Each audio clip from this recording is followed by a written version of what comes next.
The following program presents principles designed to promote good health and is not intended to take the place of personalized professional care. The opinions and ideas expressed are those of the speaker. Viewers are encouraged to draw their own conclusions about the information presented.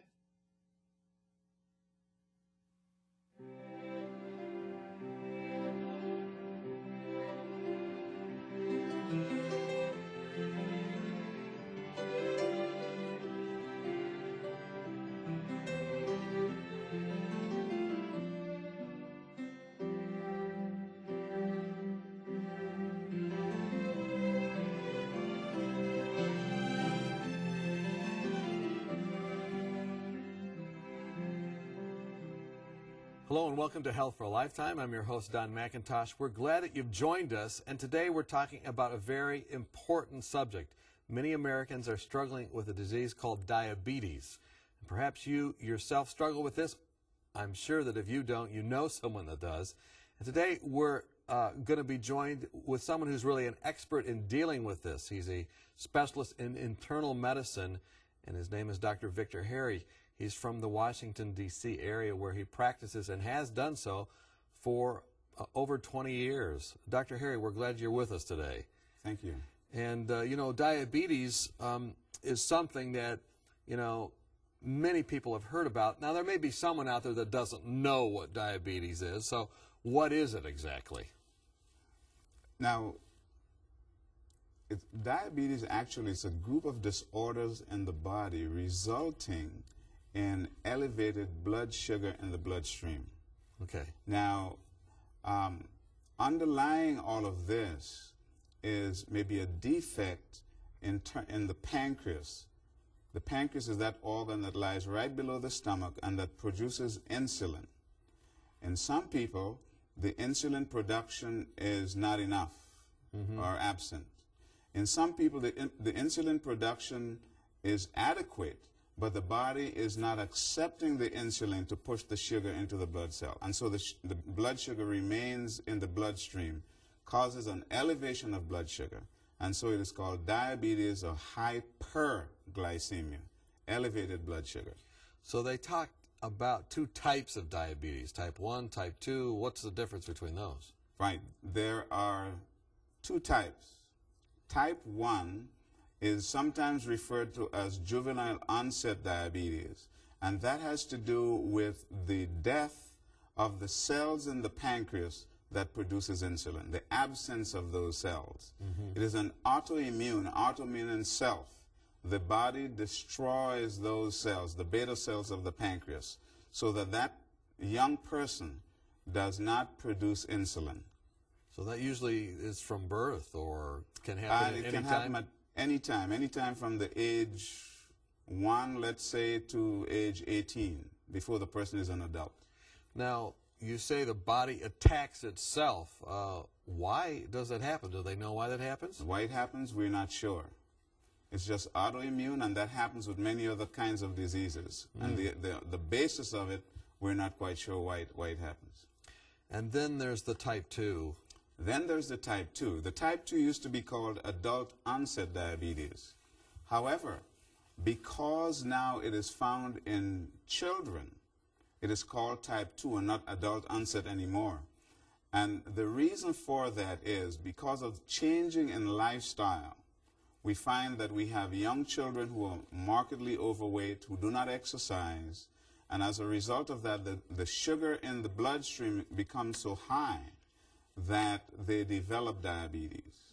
So it's changed from being adult onset to type 2, Type 2. And that's really a warning shot. That makes this program even more important. That's right, because children have type 2 diabetes now.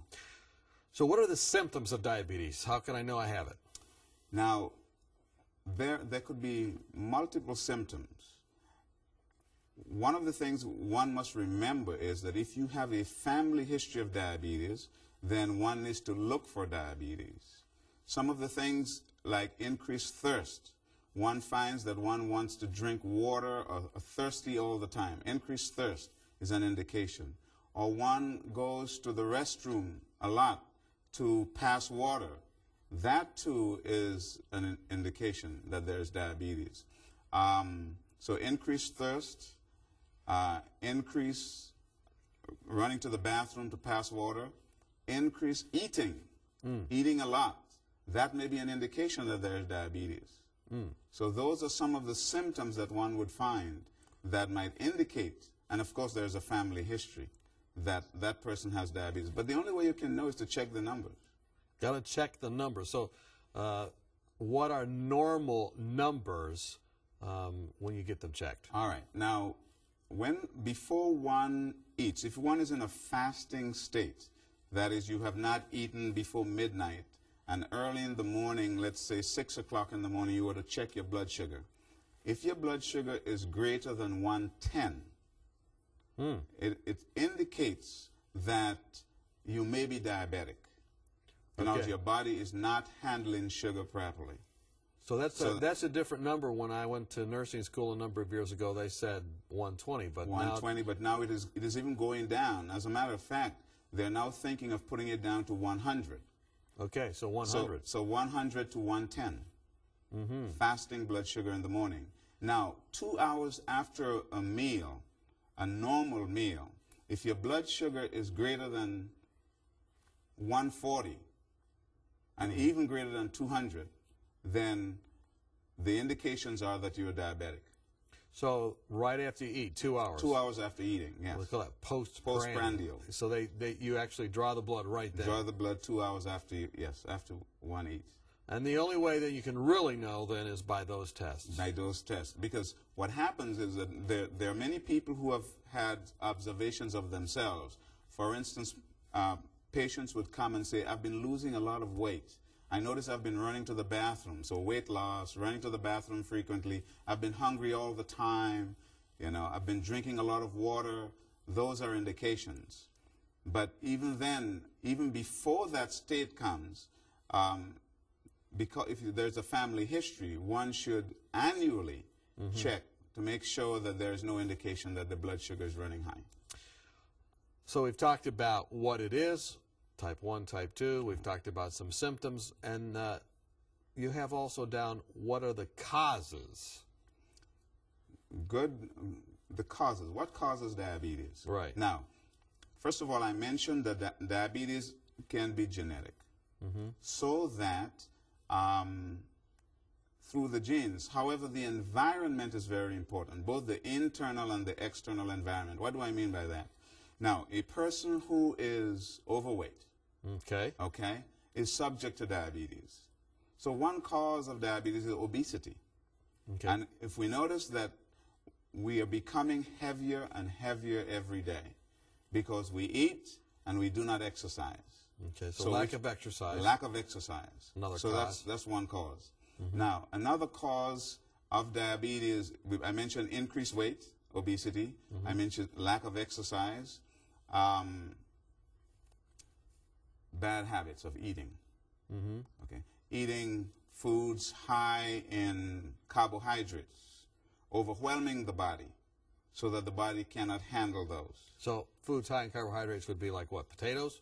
Potatoes, rice, pasta. I'm not saying that they're not good. I'm saying if you eat too much of that, the body is overloaded with the sugar and glucose, and so your body cannot handle it. Okay, so you got to watch that. So, you know, we hear about the glycemic index of foods. You're saying foods high on the glycemic index? Now, here is I'm glad you mentioned glycemic index. That's correct. Now, we have also carbohydrates in almost everything that we eat. However, the natural complex carbohydrates are broken down very easily, whereas the one that I've mentioned in the refined foods, they tend to go through the body very slowly and as a result convert it to glucose into the bloodstream, which the bloodstream cannot, which the body cannot handle. And as a result, these individuals develop diabetes. So the complex are broken down slower, and these processed foods are broken down faster. The natural foods are broken down faster, yes. Okay. And that causes it just to spike. Spike in blood sugar in the bloodstream. And this could really cause it. Okay, so who is it that's really developing diabetes? You've mentioned that it's happening with younger people now, but what are the at-risk populations? Now, the at-risk populations of people the black Americans. Okay. They are at risk for diabetes. And why is it that they have such a risk? It's probably both genetic and lifestyle. There are certain areas of the United States, for instance, in the southeast, where that population of diabetes is very, very high in that African American population. And the lifestyle there in terms of what people eat, and in many cases lack of exercise activity, resulting in a high incidence of diabetes. So tell me specifically, what are they eating? that's like foods that are high in carbohydrates, right. Foods that are high in fats, foods that produce high cholesterol, and as a result you have increased size and so resultant those are the components of the foods, but give me some dishes. What are the names? Give me some dishes, okay? Rice, pasta, so potatoes, all right, ham hocks. Okay. All of those. Okay, all of those different things. And, you know, people are just going, oh, no, because they're very tasty foods. All right, so black Americans, and who else are the at-risk populations? The elderly.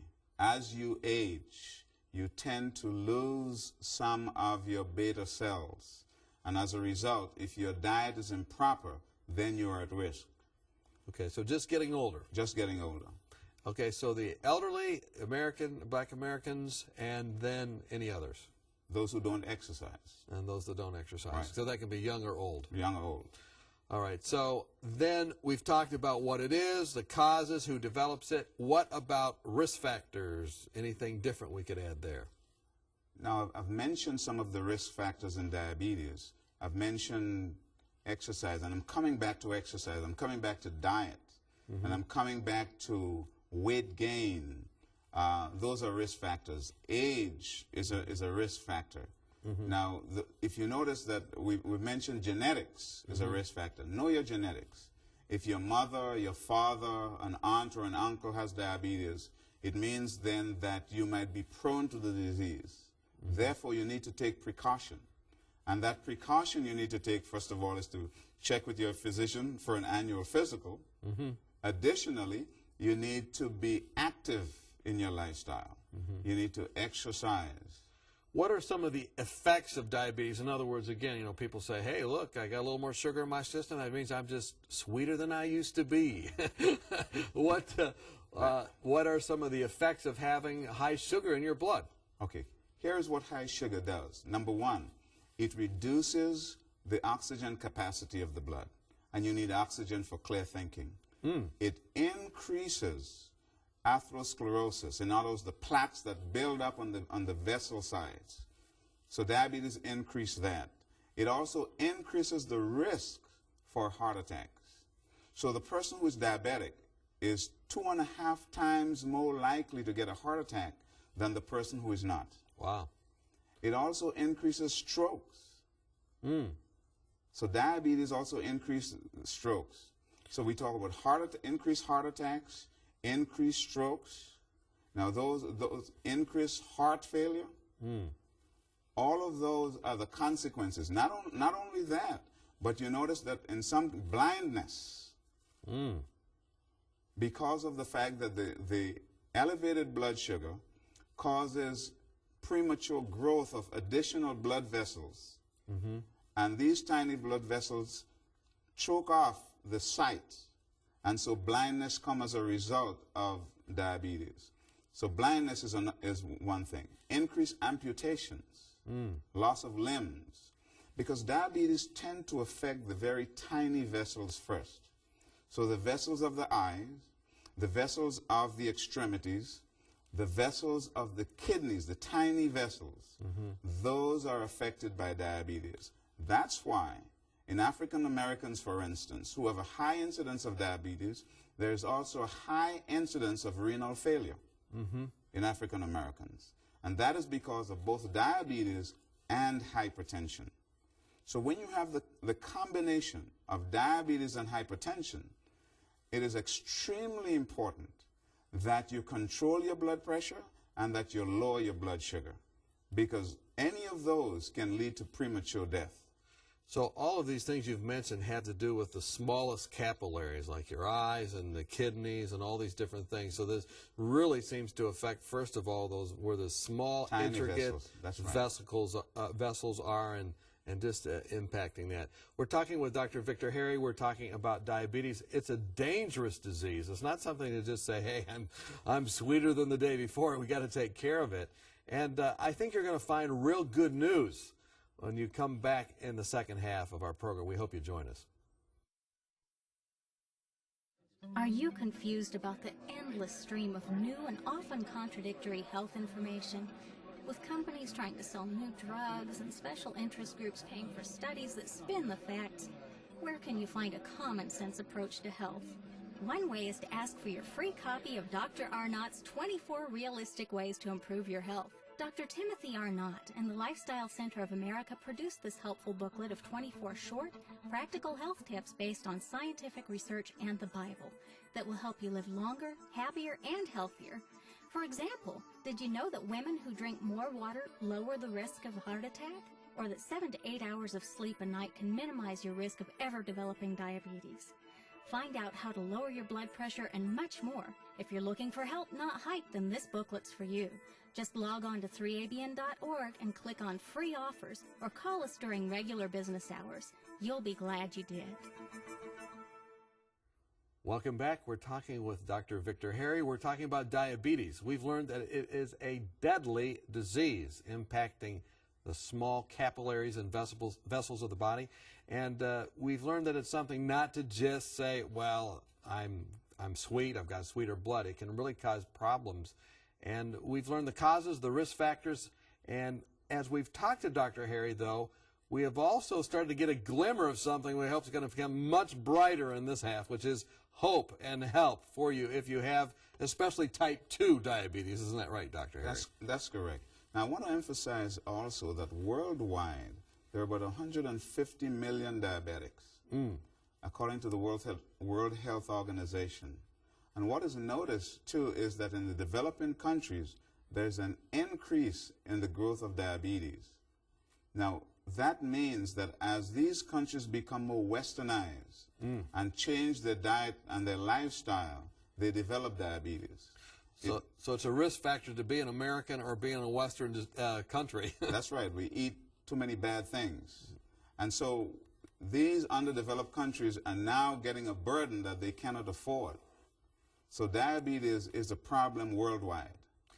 Now, you know, you specialize in preventive health. You know, you're part of the Preventive Care Network, you and the group of physicians there in Washington, D.C. While you treat with traditional medicine and are very up on that, you want to prevent things like diabetes. So what can we do to prevent it? And then what do we do if we have it and want to see it, dare I say, reversed? Okay, now, if a person is markedly overweight and has developed diabetes because of obesity, when that person loses weight, then we see a reversal in the body's ability to control the blood sugar. So if one wants to talk about, in quotes, curing of diabetes in some instances, is weight loss. Okay, weight loss is the big thing. Weight loss is the big thing. Now, in addition to that, there is exercise. Because as you exercise, the body uses up more sugar. Okay. So that exercise and weight loss becomes important. Now, it must also be remembered that when you gain weight, there are some people who gain weight in different parts of the body. So if your weight gain is in the truncal area, in the pot belly kind of weight gain, where a lot of the fat is concentrated around the abdomen. Now, persons of that nature are at high risk for diabetes if they're not yet diabetic, because the fat cells tend to inhibit the insulin, and as a result, the insulin cannot do its job in terms of getting the blood sugar into the cells. And so it is very important, therefore, that we try to lose weight. Or not gain it. Or not gain weight. And that could be done by eating properly. So in terms of prevention, to answer your question specifically, then one needs to eat properly. Nuts, grains, vegetables, fruits, those are some of the things, as opposed to the high carbohydrate content, white bread as opposed to grain, wheat bread, you know, white rice as opposed to brown rice, or any of those high carbohydrate meals. So the issue that, you know, many times you have people say, well, I'm a diabetic because I guess I've just been eating too much sugar. That's really not the issue. That's not the issue. The issue is fat, you're saying. The issue is fat. The issue is overloading the body with carbohydrate, which eventually changes into sugar. And because of that, there are certain defects in the body that results. The defects in the body would be result in the liver producing, because the liver stores fat in the form of glycogen. It shows sugar in the form of glycogen. Okay. So the liver has to break down glycogen. And as a result of that, the liver itself at night when you're sleeping has to make sure that the brain gets enough glucose.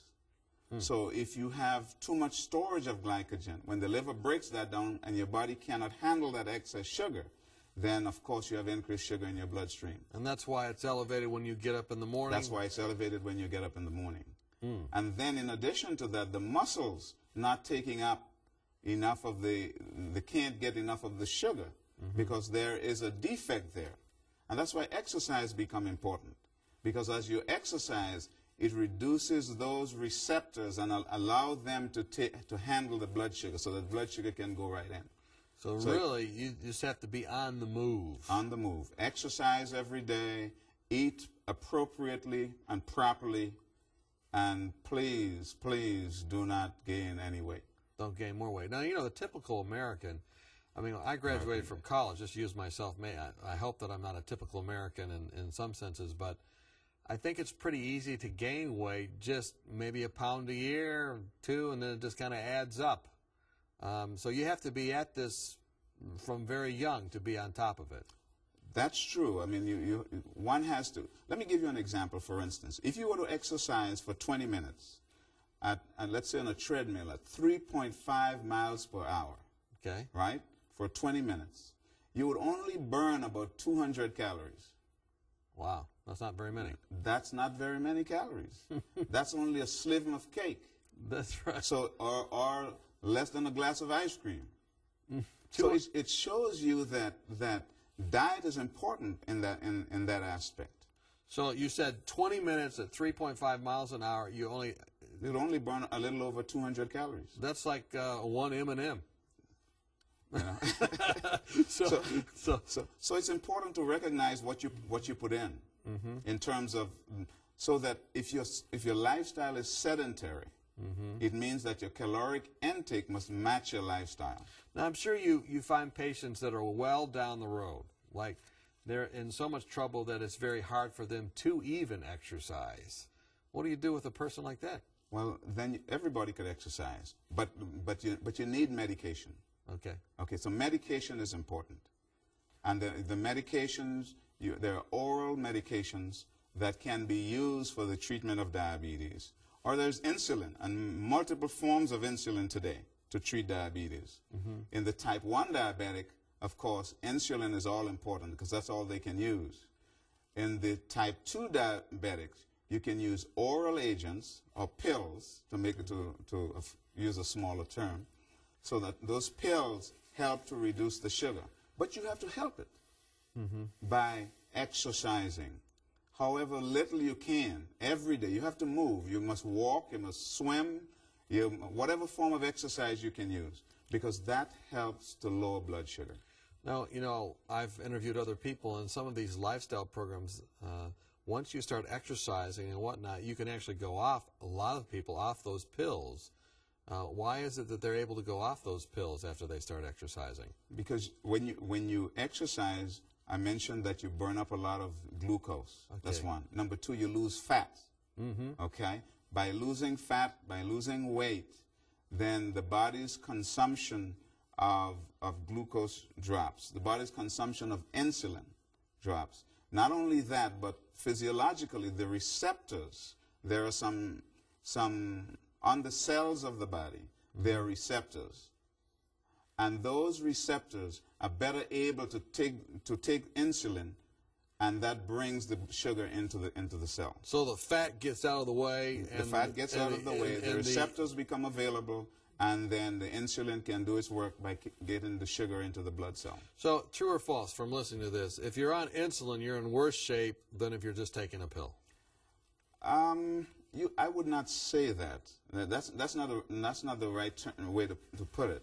But if insulin is only one form of treatment. Okay. Because we have many different agents today, okay, some physicians choose to exhaust the agents before using insulin. I see. Some physicians, however, use insulin very early in the treatment, so it depends upon choice. However, it does not change. It means that we have the kind of armamentarium we need to treat the disease. Okay? But even though we have that, there's an increase in diabetes. And the increase is due to lifestyle. And I want to emphasize that. Lifestyle, lack of exercise, and weight gain. Not eating the right things, or eating too much.